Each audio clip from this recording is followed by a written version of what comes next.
जय श्री श्याम भक्तों, जेठ मास का आज चौथा अध्याय का हम स्मरण करेंगे। अध्याय का स्मरण आपको सिर्फ पुराण में मिल जाएगा। अगर आप अपने आप से स्मरण कर सकते हैं तो जरूर करें। अगर आपके पास इतना समय नहीं है तो हमारी वीडियो को जरूर सुनें। आज हम बात करेंगे चौथे अध्याय के बारे में, चक्षुला। तीसरे अध्याय के आखिर में हमने सुना था जिसके बारे में। तब ब्राह्मण बोले थे, नारी तुम सौभाग्यशाली हो जो भगवान शंकर की कृपा से तुमने वारक्यापूर्ण शिव पुराण की कथा सुनकर समय से अपनी गलती का एहसास कर लिया है। तुम डरो मत और भगवान शिव की शरण में जाओ। उनकी परम कृपा से तुम्हारे सभी पाप नष्ट हो जाएंगे। मैं तुम्हें भगवान शिव की कथा सहित वह मार्ग बतलाऊंगा जिसके द्वारा तुम्हें सुख देने वाली उत्तम गति प्राप्त होगी। शिव कथा सुनने से तुम्हारी बुद्धि शुद्ध हो गई है और तुम्हें पश्चाताप हुआ है तथा मन में वैराग्य उत्पन्न हुआ है। पश्चाताप ही पाप करने वाले पापियों के लिए सबसे बड़ा प्रायश्चित होता है। पश्चाताप ही पाप का शोधक है। इससे ही पाप की शुद्धि होती है। सत्पुरुषों के अनुसार पापों की शुद्धि के लिए प्रायश्चित पश्चाताप से ही संपन्न होते हैं। जो मनुष्य अपने कुकर्म के लिए पश्चाताप नहीं करता वह उत्तम गति को प्राप्त नहीं करता, परंतु जिसे अपने को कुकृत्य पर हार्दिक पश्चाताप होता है वह अवश्य उत्तम गति का भागीदारी होता है। इसमें कोई शक नहीं है। भक्तों, अगर आपके द्वारा भी कोई पाप हुआ है या आपके कोई भूल चूक से कोई पाप हुआ है तो आप भी अपना पश्चाताप ये कथा को सुनते सुनते कर सकते हैं। आपको भी पश्चाताप से आपके पापों का नाश होगा। आगे सुनते हैं। शिव पुराण की कथा सुनने से चित्त की शुद्धि एवं मन निर्मल हो जाता है। शुद्ध चित्त में ही भगवान शिव व पार्वती का वास होता है। वह शुद्ध आत्मा पुरुष सदा शिव के पद को प्राप्त होता है। इस कथा का स्मरण सभी मनुष्य के लिए कल्याणकारी है। अतः की आराधना वह सेवा करनी चाहिए। यहाँ कथा भव बंधन रूपी रोग का नाश करने वाली है। भगवान शिव की कथा सुनकर हृदय में जो उसका मनन करना चाहिए, इससे चित्त की शुद्धि होती है। चित्र शक्ति होने से ज्ञान और वैराग्य के साथ महेश्वर की भक्ति निश्चय ही प्राप्त होती है तथा उनके अनुग्रह से दिव्य मुक्ति प्राप्त होती है। जो मनुष्य माया के प्रति आवस्थित है वह इस संसार बंधन से मुक्त नहीं हो पाता।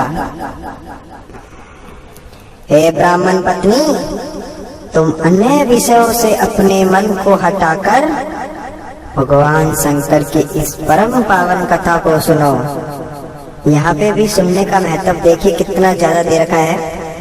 अगर आप मन से सुनते हैं तो आपको अवश्य ही प्राप्ति होगी फलों की। इससे तुम्हारे चित्त की शुद्धि होगी और तुम्हें मोक्ष की प्राप्ति होगी। जो मनुष्य निर्मल हृदय से भगवान शिव के चरणों का चिंतन करता है उसकी एक ही जन्म में मुक्ति हो जाती है। सत्य जी आगे कहते हैं, सोनक जी यह कहकर यह ब्राह्मण चुप हो गए। उनका हृदय करुणा से भर गया, वह ध्यान मग्न हो गए। ब्राह्मण का उपदेश सुनकर चक्षुला की आंखों में आनंद के आंसू छा गए। वह हर्ष भरे हृदय से ब्राह्मण देवता के चरणों में गिर गई और हाथ जोड़कर बोली, मैं कृतज्ञ हूँ। हे ब्राह्मण, शिव भक्तों में श्रेष्ठ स्वाभिमान धन्य हैं।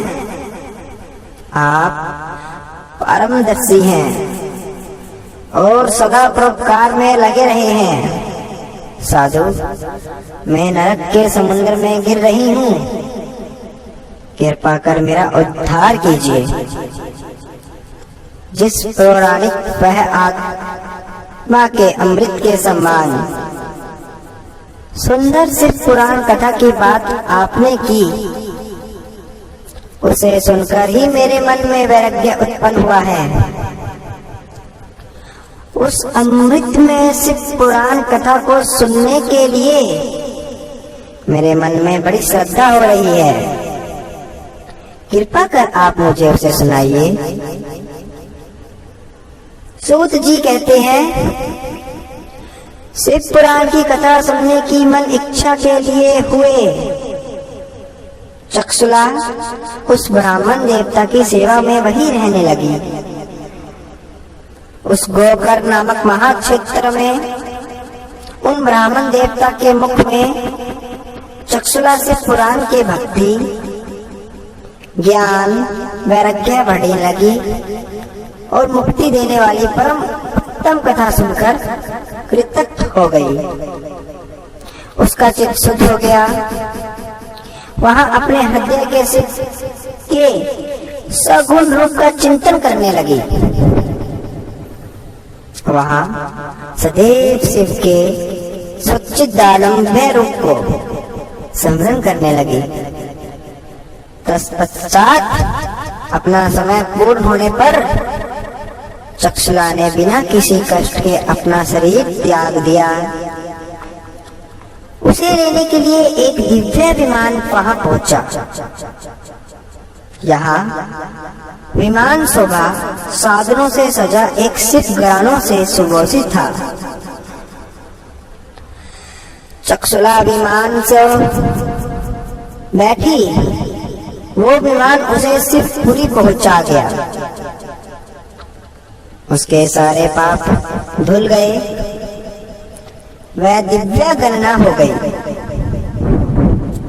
वहां गौरंगी देवी मस्तक पर अर्धचंद्र का मुकुट व अन्य देव आभूषण पहने से पूरी पहुंची।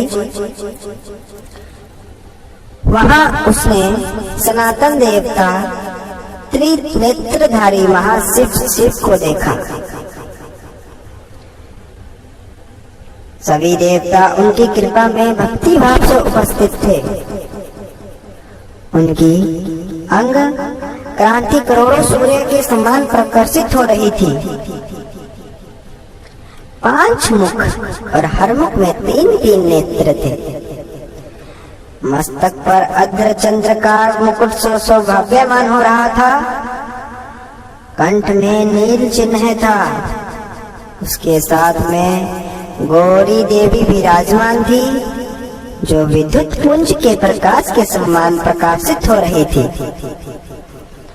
जो विद्युत पुंज प्रकाश के समान प्रकाशित हुई गौरी देवी ने महादेव जी की क्रांति कपूर के समान पूजा की। उनके शरीर पर सफेद वस्त्र थे तथा शरीर सफेद भस्म से युक्त था। इस प्रकार भगवान शिव के परम उज्ज्वल रूप के दर्शन कर चक्षुला बहुत प्रसन्न हुई। उसने भगवान को बारंबार नमस्कार किया, प्रणाम किया और हाथ जोड़कर प्रेम, आनंद और संतोष से युक्त हो विनीत भाव से खड़ी हो गई। उसके नेत्रों से आनंद अश्रु की धारा बहने लगी। भगवान शंकर व भगवती गौरी उमा ने करुणा के साथ सैन्य दृष्टि से देखकर चक्षुला को अपने पास बुलाया। गौरी कुमार ने उसे प्रेम पूर्वक अपनी सखी बना दिया। चक्षुला सुख पूर्वक भगवान शिव के धाम में उमा देवी की सखी के रूप में निवास करने लगी। इसी के साथ शिव पुराण का चौथा अध्याय समाप्त होता है। उम्मीद करते हैं आपको यह अध्याय पसंद आया होगा। पसंद आए तो वीडियो को लाइक करके जाइएगा। जिस प्रकार आपने सुना कि कथा सुनने मात्र से ही और कथा सुनाने मात्र से ही संपूर्ण फलों की प्राप्ति होती है, आत्मज्ञान होता है, पाप धुल जाते हैं, उस तरीके से आप भी यह कथा अपने लोगों में जरूर सुनाएं, शेयर करें, ताकि आपके पापों की वृद्धि हो जाए, आपके पाप नष्ट हो जाएं, आपको किसी भी तरह की पीड़ा ना भोगनी हो। अगर आपने हमारे चैनल को अभी तक सब्सक्राइब नहीं किया है, सब्सक्राइब कर दीजिए और जो पास में बेल आइकन है उसे भी जरूर प्रेस कर दीजिए। भक्ति भाव बढ़ेगा, आपके पापों का नाश होगा। इसी शुभकामना के साथ आपसे विदा लेते हैं। मिलते हैं अगले अध्याय, अगले कथा में। तब तक के लिए नमस्कार।